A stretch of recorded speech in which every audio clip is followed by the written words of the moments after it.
नमस्कार, मैं डॉक्टर कंचन शुक्ला आज आपके सामने फिर हाजिर हूँ अपनी स्वरचित कहानी और कविताओं के चैनल कंचन की लेखनी में अपनी एक स्वरचित कहानी लेकर के। कहानी का शीर्षक है ख्वाहिश। इस कहानी का नायक विवान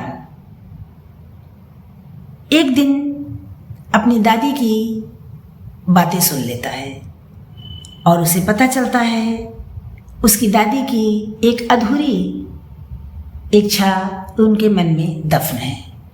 वो जानने के बाद वो प्रण लेता है कि वो अपनी दादी की वो इच्छा ज़रूर पूरी करेगा।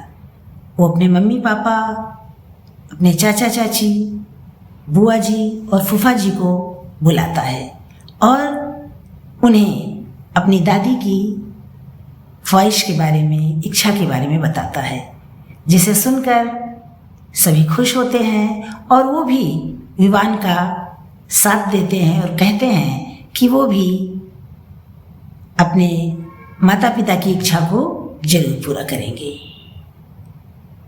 ऐसे बच्चे भी आज के युग में हैं, इससे इनकार नहीं किया जा सकता है। ये अलग बात है कि आज का युग बदल रहा है। ज़्यादातर बच्चे अपने माँ बाप की ख्वाहिशों को पूरा नहीं करते। ख्वाहिशों को पूरा करना क्या, उनको अपने साथ रखना ही नहीं चाहते। उनकी बेसिक ज़रूरतें भी नहीं पूरी करते हैं और उन्हें वृद्धाश्रम भेज देते हैं या उनको अकेला छोड़ करके कभी विदेश चले जाते हैं या अलग घर के लेकर के रहने लगते हैं। लेकिन इस कहानी में ऐसा नहीं दिखाया गया है। यहाँ पर जो पाठक परिवार है, जिसके मुखिया मिस्टर पाठक और मिसेस पाठक हैं, जिनका पोता विवान है, और जब उसे पता चलता है कि उसके दादा दादी की एक ख्वाहिश थी तो उसे पूरा करने के लिए पूरा परिवार एकजुट हो जाता है। वो ख्वाहिश क्या थी, इसे जानने के लिए चलिए सुनते हैं मेरी कहानी ख्वाहिश मेरी ही जुबानी। मैं हूँ डॉक्टर कंचन शुक्ला। आज जश्न था नई और पुरानी पीढ़ी के मिलन का। पूरा पाठक विला बेला और गुलाब के फूलों से सजाया गया था। बिजली की झालरों से पूरा घर जगमगा रहा था। चारों ओर खुशियों का माहौल था और हो भी क्यों ना, आज इस घर में एक साथ दो पीढ़ियों को अपने जीवन की खुशियों की सौगात मिलने वाली थी। पाठक जी के पोते विवान की शादी के जश्न के साथ साथ पाठक जी की भी 50वीं शादी की सालगिरह थी, जिसे पाठक जी के बहू बेटे, बेटी और दामाद मिलकर पाठक और उनकी पत्नी की दोबारा शादी करके मना रहे थे। पाठक जी के पोते विवान की शादी जिस मंडप में होनी है, उसी मंडप में आज पाठक जी और उनकी पत्नी का विवाह भी होगा। पूरा घर मेहमानों से गुलजार था। सभी शादी की तैयारियों में लगे हुए थे। मिसेस पाठक को उनकी बहुएं दुल्हन की तरह सजा रही थी, क्योंकि आज उनका भी उसी स्टेज पर जयमाल होगा जहां उनका पोता विवान अपनी पत्नी को जयमाला पहनाएगा। मिसेस पाठक ने शर्माते हुए अपनी बहू से कहा, ये तुम लोग क्या कर रहे हो? लोग क्या कहेंगे कि बुढ़िया पूरी तरह छठिया गई है। अब हमारी उम्र क्या शादी करने की है, और एक तुम लोग हो कि मुझे स्टेज पर ले जाकर जयमाल डलवाओगे। लोग यह देखकर हम पर हंसेंगे, कहेंगे ये दोनों बुढ़ा बुढ़िया अपने पोते की बराबरी कर रहे हैं। दादी, कोई कुछ नहीं कहेगा, और अगर कहता है तो कहने दो। जब हमें कोई फर्क नहीं पड़ता तो हम लोगों की परवाह क्यों करें? जिस बात से आपको और दादाजी को खुशी मिलेगी, हमारे लिए वो बात मायने रखती है। इसलिए अपने मन से बात निकाल दीजिए कि लोग क्या कहेंगे। अरे लोगों का क्या है, उनका तो काम ही लोगों की खुशियों से चिढ़ना। विवान ने अपनी दादी को देखकर हंसते हुए कहा, अरे दादी, आप तो इस उम्र में भी इतनी सुंदर लग रही हैं। आपको देख कर तो मेरी दिशा भी आपसे ईर्ष्या करने लगेगी। विवान ने अपनी दादी की तरफ देखकर एक आंख दबाते हुए मुस्कुराकर कहा, चलहट बेशरम कहीं का। मिसेस पाठक ने बनावटी गुस्सा दिखाते हुए शर्मा कर कहा। अपने परिवार का इतना प्यार देखकर मिसेस पाठक की आंखें भर आईं और वो सोचते हुए अतीत की गहराइयों में उतर गईं। मिसेस पाठक यानी कि बीना जी का विवाह गांव के स्कूल मास्टर कपिल से हुआ था। गांव में उन दोनों की थोड़ी बहुत खेतीबाड़ी थी। बीना ने अपनी बुद्धि और विवेक से कम पैसों में भी अपनी घर गृहस्थी को बहुत अच्छे से चलाया। उन्होंने 2 बेटे और 1 बेटी को जन्म दिया। उनकी परवरिश और पढ़ाई लिखाई के लिए कपिल और बीना ने अपनी खुशियों को निछावर कर दिया। उनकी मेहनत लग आई। उनके दोनों बेटे सरकारी अफसर बन गए। उनका भी विवाह संस्कारी लड़कियों से हो गया। बेटी का विवाह भी एक डॉक्टर से कर दिया। बीना जी के बेटे अपने माता पिता को अपने साथ शहर ले आए। शहर में पूरा परिवार एक साथ मिलकर रहने लगा। घर में एकता और प्यार का कारण था बीना जी का व्यवहार। वो खुले विचारों की महिला थी। उन्होंने कभी भी अपनी बहुओं पर कोई बंधन नहीं रखा। वो लोग अपना अपना जीवन जीने के लिए स्वतंत्र थी। बीना जी की सबसे बड़ी अच्छाई ये भी थी कि वो दोनों बहुओं के साथ एक समान व्यवहार करती थी। वो कभी किसी की ना बड़ाई और ना कभी किसी की बुराई करती। जिसकी गलती होती उसको समझाती। इसलिए घर में प्रेम विश्वास बना हुआ था। सबसे बड़ी बात ये भी थी कि वह ना किसी बेटे से पैसा लेती और ना अपनी पेंशन का पैसा किसी को देती। उस पैसे से कपिल और बीना अपनी ज़रूरतों को पूरा करते। उन्होंने दोनों बेटों से कह दिया था कि तुम दोनों घर खर्च में बराबर का पैसा दो और अपना अपना पैसा अपने पास रखो। इस बात पर बेटों ने कहा भी कि आप ऐसा क्यों कह रही हैं, आप ही हम लोगों का पैसा अपने पास रखिए और घर की जिम्मेदारी संभालने का कार्य कीजिए। तब उन्होंने सख्ती से मना कर दिया और कहा, तुम दोनों अपनी कमाई अपनी अपनी पत्नियों को दो। पैसा ही लड़ाई झगड़े का कारण बनता है, इसलिए अपने अपने पैसों को अपने पास रखो। इससे प्यार विश्वास और अपनापन बना रहेगा। समय बीतने लगा और उनके बड़े बेटे का बेटा विवान भी बड़ा हो गया और उसकी शादी की बात चलने लगी। वो सेना में मेजर था। एक दिन बीना जी अपने कमरे में बैठी टीवी पर फिल्म देख रही थी। तभी उनके मुंह से निकला, अब शादी में जयमाल की रस्म बहुत अच्छी होती है। हम लोगों के ज़माने में ये सब कहाँ होता था, और वो भी गांव में। बिना साज श्रृंगार के लड़की को मंडप में बिठा दिया जाता था। उनकी बात सुनकर कपिल जी हंसने लगे। तुमने कभी अपने मन की इच्छा बताई ही नहीं, बता के क्या करती? क्या हम लोग अब जयमाल डालकर दोबारा शादी करेंगे? जो अब हो ही नहीं सकता तो उसके बारे में बात करने से या उसकी इच्छा जाहिर करने से क्या फ़ायदा होता? बीना जी ने हंसते हुए कहा, अरे अगर तुमने बताया होता तो मैं दोबारा तुमसे शादी कर लेता। चलो अपनी शादी की 50वीं सालगिरह पर हम लोग मंदिर में जयमाल डालकर शादी कर लेते हैं, कपिल जी ने चिढ़ाते हुए कहा।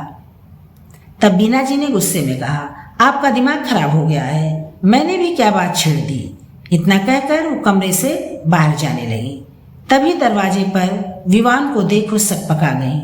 उन्हें लगा कि शायद विवान ने उनकी बात सुन ली हो, पर विवान ने ऐसा कुछ नहीं दर्शाया कि उसने कुछ सुन लिया है, पर विवान ने सब सुन लिया था।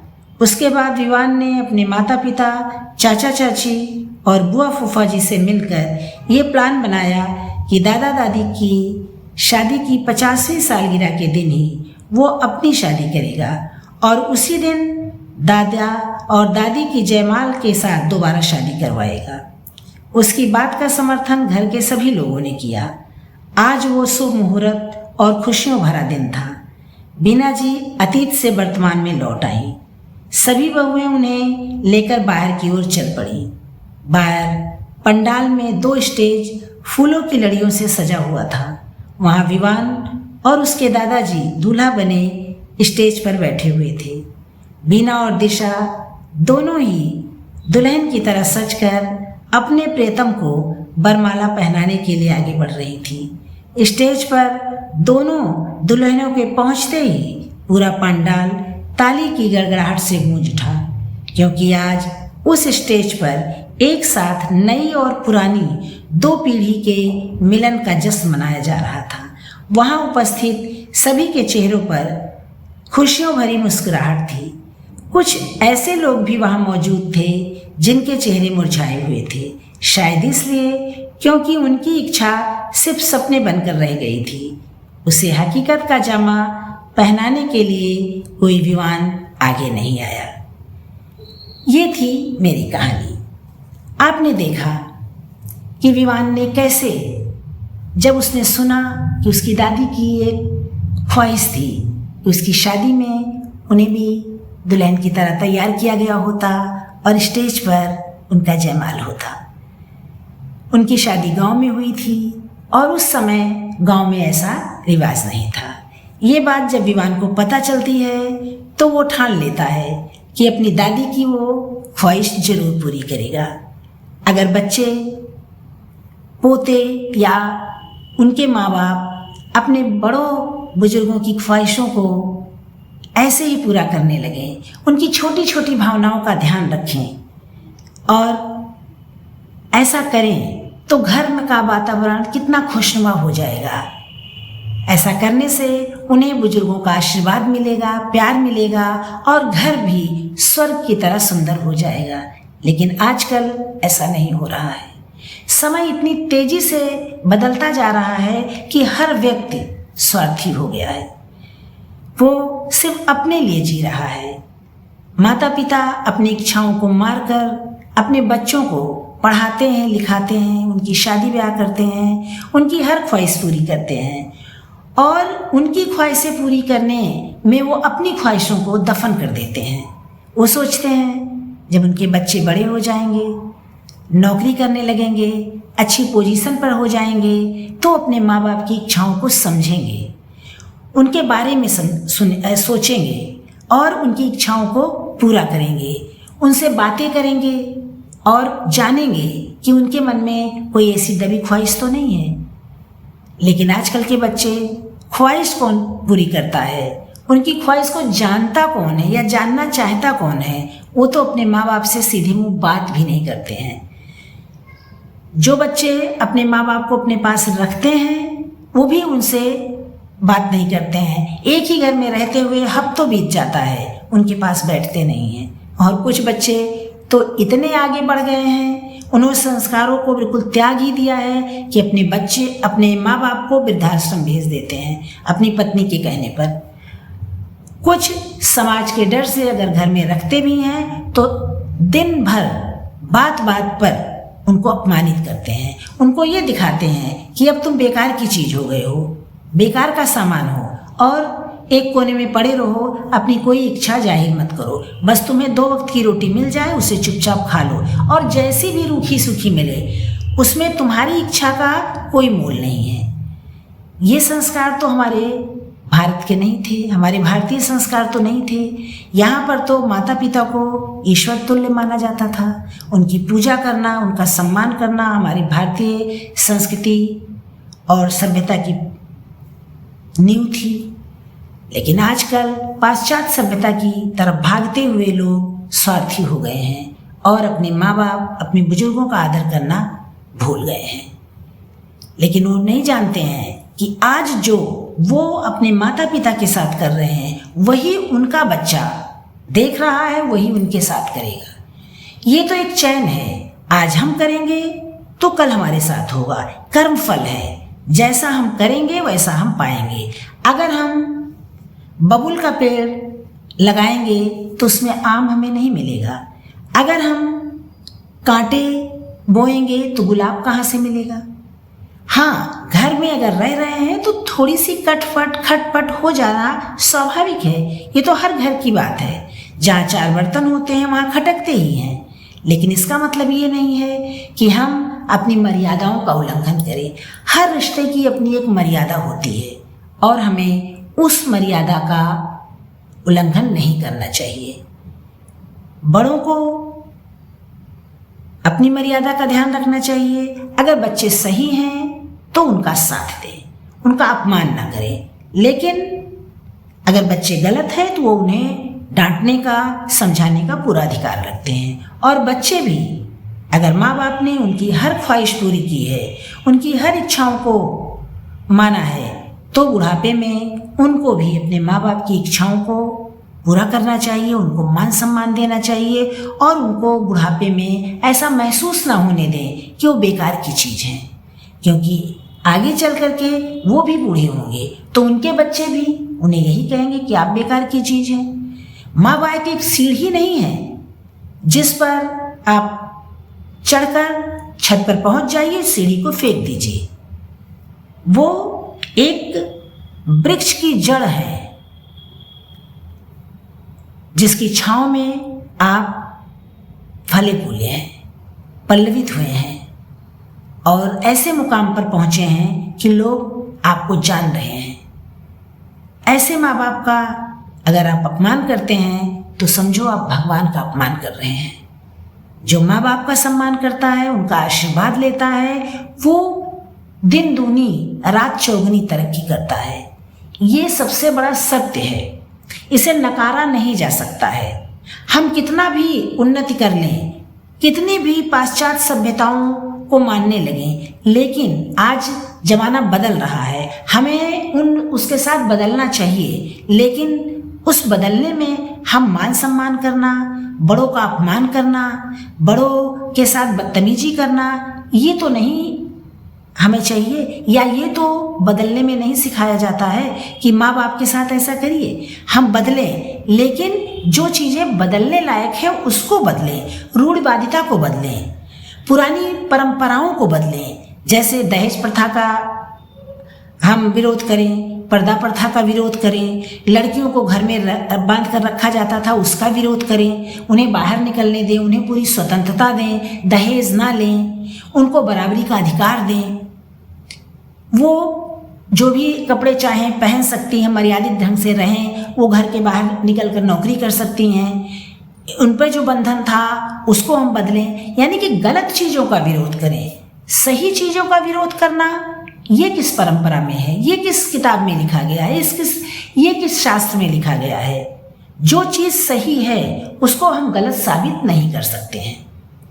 अगर हम गलत को सही साबित करेंगे तो वो सही नहीं हो जाएगा, वो हमेशा गलत ही रहेगा और आगे जाकर हमारे लिए नुकसानदेह होगा। इसलिए जो चीज़ें एक निर्धारित मर्यादित रूप में बनाई गई हैं उसका पालन करना हर व्यक्ति का कर्तव्य है।